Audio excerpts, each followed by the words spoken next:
brushing the trees, a lazy breeze whispers through the sea, shadows stretch long. It seems like every fall we get an embarrassment of riches from the vinyl companies. This year's no exception. I have a stack on my desk to prove that. Things that I want to get to for review, but I'm only one person. I only have 2 days off a week to create the pressing matters, and I have to pick and choose. I see what is rising to the top for me in my listening sessions.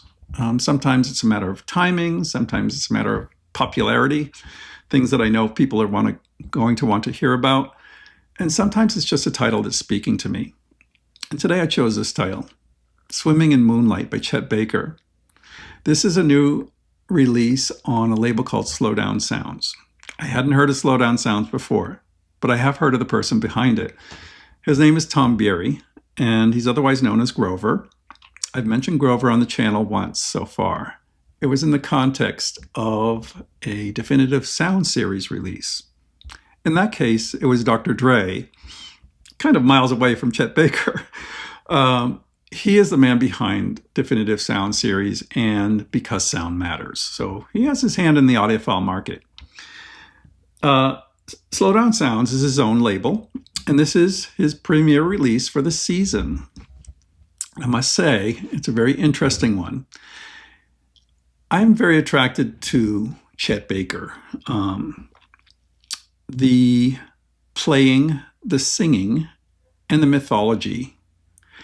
That mythology was captured brilliantly in the 1988 film called Let's Get Lost, directed by Bruce Weber, famed fashion photographer. It documented that period of time in Chet's life. Of course, he's much older than he was in the 60s, but it was a very poignant film shot in shimmering black and white, just like the images on this gorgeous cover, which I'm going to show you in a second. This project was conceived between Grover and Bruce, and it features new music from the 1988 documentary Let's Get Lost. So there was a CD, maybe a record release of Let's Get Lost at that time, but there was so much music recorded that's of such high quality that this was a long time coming. There are 4 sessions represented on this record, actually 3. The first session was recorded in the studio at Sage and Sound Studio in Hollywood, California, 1986.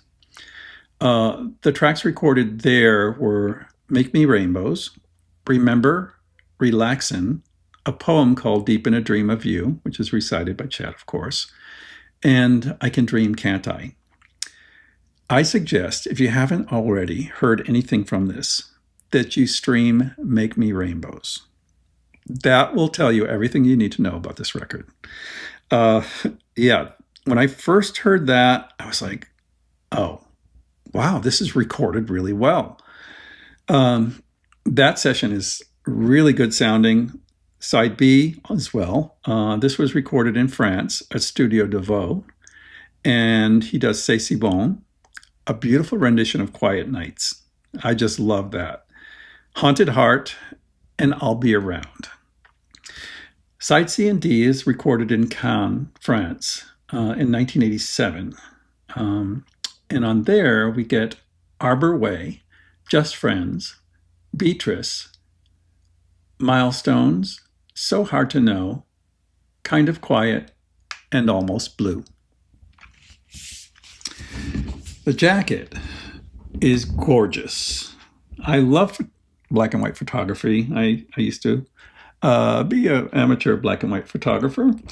So I really appreciate the imagery on this. This is gorgeous. I think it's very interesting that they use this image on the cover, and it works so well. You know, the female model is in water. The title is Swimming in Moonlight. It's gorgeous, lush black color, shimmering grays and whites. It evokes exactly the feeling it's trying to get, swimming in moonlight.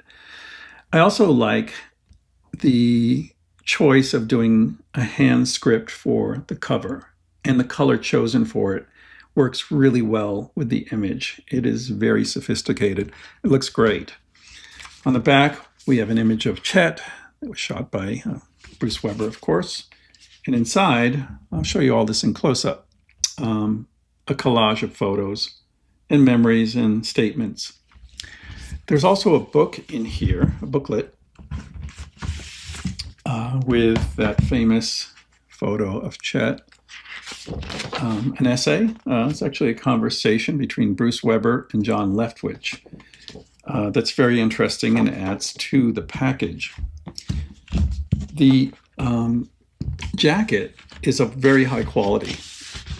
It is one of those, I don't know if it's Stoughton, but it is a heavy-duty jacket. It's not cheap.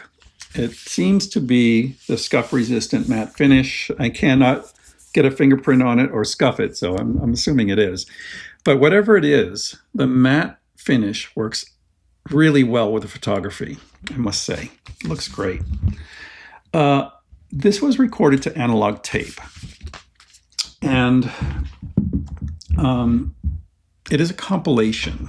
So it was decided to have Levi Seitz cut this from a digital file. So analog purists are going to be a little upset about that, and I get that. I was curious, why didn't they do it from the tape if they had it? But, you know, there are decisions beyond what we know. And whatever the reason, I don't think anyone but a diehard analog purist will be upset by what they hear on this, because the sessions were recorded really well, particularly the studio sessions. They sound really good. Now, there is something about this I want to talk about because, you know, it always seems to come up when I talk about Chet Baker. His playing, everyone loves, of course. Lyrical, beautiful playing. It's his voice and his singing.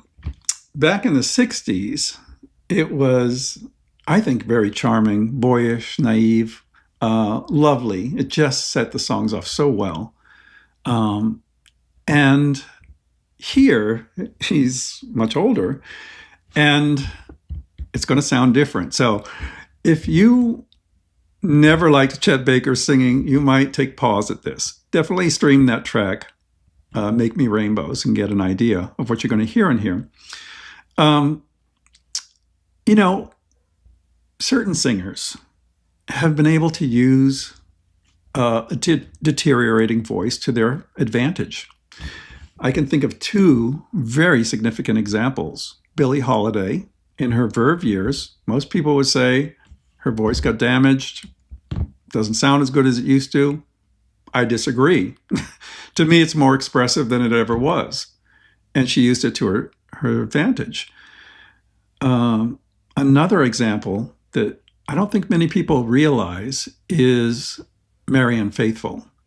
Marianne Faithfull used to have the most beautiful voice. And then when she had her comeback, it was a little different story. The voice was ravaged by age, by drug use, you know, a lot of things. And it just didn't sound the same. But she used it to her advantage and made those songs that she was singing in her later years sound even more poignant. The same here. Chet Baker's voice on here has obviously seen some ravages of time and abuse, but it has an affecting quality that I think, you know, anyone that's really tuned in with Chet Baker and appreciates his singing will be curious at least about this, if not hypnotized by it. He does seem to be close to the mic at times. You know, sometimes that results in a little bit of sibilance here and there. Not a detriment, and I don't think it's anything to do with the digital remastering. I think Levi did a wonderful job with this. It sounds really good. The musicians sound wonderful on all these sessions. Really, a model of recording in the 1980s. It's really nice actually to hear the musicianship on a Chet Baker album sound so good. So there is that too. I think the studio tracks really shine on here. The live session is also really good too. Certainly nothing to sneeze at for Chet Baker fans. The pressings are by RTI. They are really nice, beautiful. There's a custom label as well, which I'll show you here, which I think is very sophisticated as well. It looks really nice, and it's carried over on all four sides. I think this is a beautifully executed release. You know, as I said, analog purists may forever wonder how it could have sounded in analog, but no matter. If this is of interest to you, you'll definitely want to pick this up. It's beautiful. Really nice job from Bruce Weber and Grover, Tom Biery. Let me know what you think about this release in the comments. Until next time, I'm Scott for The Pressing Matters. Have a great day.